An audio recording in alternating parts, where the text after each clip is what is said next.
예, 그 다음에 이제 원정 도박과 관련된 얘기 좀 해드릴게요. 야, 이것도 굉장히 다이나믹했던 사건입니다. 뭐 지금 다 종결돼서 제가 사건을 거의 퍼펙트하게 처리했던 제 기억에 남는 몇 개 안 되는 정말 아니 그 웃을 일이 아닌 게 진짜 퍼펙트하게 처리했던 사건. 정말 이거는 누가 봐도 야 정말 대단하다 이렇게 완전 퍼펙트 진짜 퍼펙트 진짜 완벽하게 얘기 들어보시면 알아요. 원정 도박이었는데 원정 도박이라는 게 사실 뭐 이렇게 홍콩이나 마카오 이런 데 가서 하잖아요. 생각보다 원정 도박이 많아요. 원정 도박이 많고. 그래서 홍콩이나 마카오, 중국, 어느 드나드는 나라를 유심히 보면 그 사람이 거기 가서 뭐 하는지 대번에 알아요. 근데 그 도박 메커니즘이 어떠냐면 혼자 찾아가는 경우도 있지만 이제 그 사람을 통해서 건너가요. 왜냐면 그렇게 전문적으로 도박하는 사람들은 그 정킷방이라고 그래가지고 이제 약간 VIP 룸 같은 데서 도박을 하거든요. 그럼 여기서 한국에서 손님을 모아요. 모으는 사람들이 있어요. 그런 사람들 중에서 순진한 사람들 이제 호구라고 해요. 호구들을 모으는 사람들이 있고, 그 다음에 이제 그걸 이제 인솔해서 가는 사람이 있고, 그 인솔해서 가면 거기서 또 태워가지고 이제 호텔로 안내. 호텔은 다 무료죠. 다 먹는 거 다 무료예요. 워낙 많은 돈을 쓰니까. 그러면 어떻게 하느냐? 돈을 이제 칩으로 바꿔요. 칩으로. 이게 돈으로 하는 게 아니라 칩으로 하니까 돈에 대한 개념이 없는 거예요. 그 칩이야 플라스틱이니까 한 1,200원밖에 더 하겠습니까? 그러니까 이걸 잃어도 한 1,200원밖에 안 된다고 생각을 하는 거지. 그래서 이게 사람이 사실 사는데 이 보이는 게 굉장히 중요합니다. 정말 5만 원권 이만큼이다. 예, 500만 원 이만큼이다. 그러면 쉽게 이게 도박 못 하거든요. 근데 다음날 딱 일어나면 3억을 잃었네, 4억을 잃었네 이렇게 되는 거지. 그리고 그 사이 돈을 잃고 오면 여기서 이제 한국 돈으로 갚아야 돼요. 아예 안 갚으면 되지 않겠느냐. 이제 안 갚으면 이제 위협을 느끼기 때문에 안 갚을 수는 없어요. 밖에 나갈 수가 없어, 쉽게 말해서. 근데 그 의뢰인도 이제 그런 호구가 돼가지고 이제 건너갔어요. 도박을 했어요. 도박을 해서 한 3박 4일인가 했죠. 한 5억 정도? 5억 정도 했는데 한국에 딱 왔는데 이 사람 돈이 없는 거지. 그러니까 이 사람 막 돈 달라고 막 이렇게 하는 거잖아요. 이게 막 돈 내놔라고 막 협박도 하고 막 하니까. 근데 이 사람 자체도 애초에 돈을 갚을 능력도 안 되고 그럴 생각도 없었으면서 도박하겠다고 가서 5억 정도 손해를 입혔다고 사기죄로 재판을 받게 된 거예요. 제가 늘 말씀드리지만 이 재판이 형사 절차라는 게 절차가 공정한 거거든요. 그러니까 A가 보느냐, B가 보느냐, C가 보느냐. 변호사도 마찬가지고 판사도 마찬가지고 검사도 마찬가지입니다. 특히 사기죄 같은 경우는 이 경계선상에 있기 때문에 어떤 분은 유죄로 보는 분이 있고 어떤 분은 무죄로 보는 분이 계세요. 분명합니다.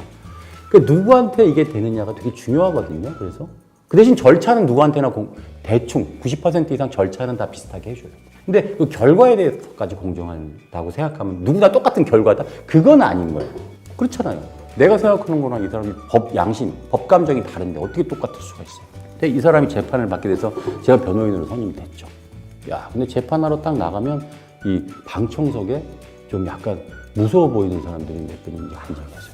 이 사람은 뭐 발발 떨죠. 발발 떨어. 뭐 스트레스 엄청 받아가지고 막 병원에 입원도 하고 막 그래요. 재판 중에도 입원하고 그랬어요. 근데 그때 이제 검사도, 공판 검사도 그렇고 판사도 그렇고 이제 이 사기에 대해서 유죄 취지로 생각하는 느낌을 받았어요. 사실은 어떻게 됐는지 모르지만. 그래서 계속 뭐 읍소했죠. 아, 이 사람도 어떻게 보면은 피해자다. 이 사람도 이제 호구처럼 생각해서 실제로 데려가가지고 실제로 5억이 피해가 났는지도 다 모르고 어떻게 보면 피해자고. 그래서 이걸 유죄로 하긴 좀 그렇다. 이 지금 칩을 대주는 사람이 그 호텔 카지노랑 짜고 5억을 받아가지고 이 사람 준 다음에 잃으면 돈 받아서 이렇게 나눠 가질 수도 있는 거잖아. 그렇지. 어떻게 보면 범죄랑 관련, 도박은 범죄니까.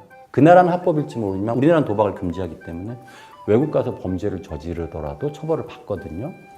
어떻게 보면 속았을 수도 있는 거지. 막 주장은 했으나 재판을 끝내고 이제 선고하려고 막 그렇게 하시더라고요. 그래서 안 되겠어가지고 일단 그러면 한 번 더 재판 기회를 주시면, 넉넉하게 주시면 피해자 측과 합의나 이런 것도 좀 생각해 보겠습니다. 그랬더니 알겠습니다. 한 번 더 기회를 드리죠. 그리고 이제 피고인 신문 진행한다고 한 달 넘게 기회를 줬어요. 이야, 그 사이에 재판부가 바뀌었어, 판사. 다음 기회에 딱 나갔더니 다른 분이 앉아 계신 거야. 그래서 이제 이제 어떻게 하나 이제 합의도 못했고 어떻게 하나 딱 앉아 있는데 판사님이 검사한테 저는 이거 오히려 피고인이 피해자로 판단이 되는데요. 변호인 측 주장이 전 일리가 있다고 보는데요. 검사님 좀 검토 한번 해보셔야 될 것 같아요. 딱 그러는 거야. 그러니까 진짜 가슴이 짜릿한 거 있잖아요. 왜 겨울에 이렇게 소변 보면 짜릿한 거 그런 느낌 있잖아요. 그런 것처럼 이제 짜릿한 거죠. 뭐 내색은 못하니까 막 박수 치고 싶었지. 그러더니 이제 변호사님 저한테 물어보시더라고요. 이것저것 합의 이런 건 어떻게 하시냐고. 그래서 이게 합의할 필요도 없다는 취지로 말씀을 하시는 거죠. 근데 나는 이제 합의 안 하면 얘가 잘못하면 죽으니까 사실상. 그래서 합의는 해야 될 것 같습니다. 뭐 이해는 하신 것 같아. 다음 기회를 검토해 보라고 검사한테 했어요. 다음 기회에 나갔는데 검사 검토할 게 뭐 있어? 그냥 공소 그대로 하겠습니다. 검사 아무것도 안 하고 알겠습니다. 그러면 이렇게 하고 저희가 그 사이에 합의를 했어요. 뭐 전액은 아니지만 한 2억 천만 원, 2억 2천 하긴 했어요. 그리고 이제 합의서 제출했죠. 왜냐하면 이제 혹시 판사님이 그렇게 말씀을 하셨지만 막상 판결 쓰고 기록 보면서 판결 쓸 땐 유죄를 또 쓸 수도 있거든. 그러니까 합의를 하면 일단은 집행유예는 될 수 있으니까 사기 사건이니까 피해자가 처벌 원하지 않으면 보통 95% 이상은 집행유예 해주거든요. 이 사람 전과도 별로 없고. 야 선고날 변호사는 잘 안 나가거든요. 피고인만 나가서 전화해야 되는데 이제 변호사를 내보냈죠. 선고 듣고 오라고. 무죄가 난 거야. 근데 그 다음이 뭐냐면 검사가 기소를 했다가 무죄가 나면 검사는 이제 벌점을 받거나 왜냐하면 기소를 했는데 무죄가 나니까 그래서 이제 항소를 하거든요. 예전에는 이제 형사사건 선고무수 받을 때는 그렇게 무죄 한 번 나면 선고무수 많이 받아요.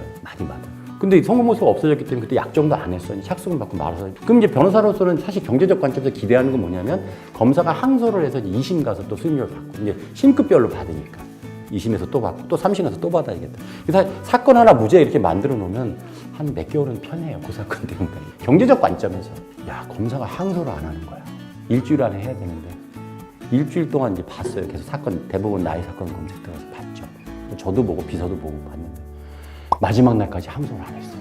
그래가지고 그 사건이 끝났어요. 경제적으로는 제가 전혀 큰 어떤 그런 게 없었어요.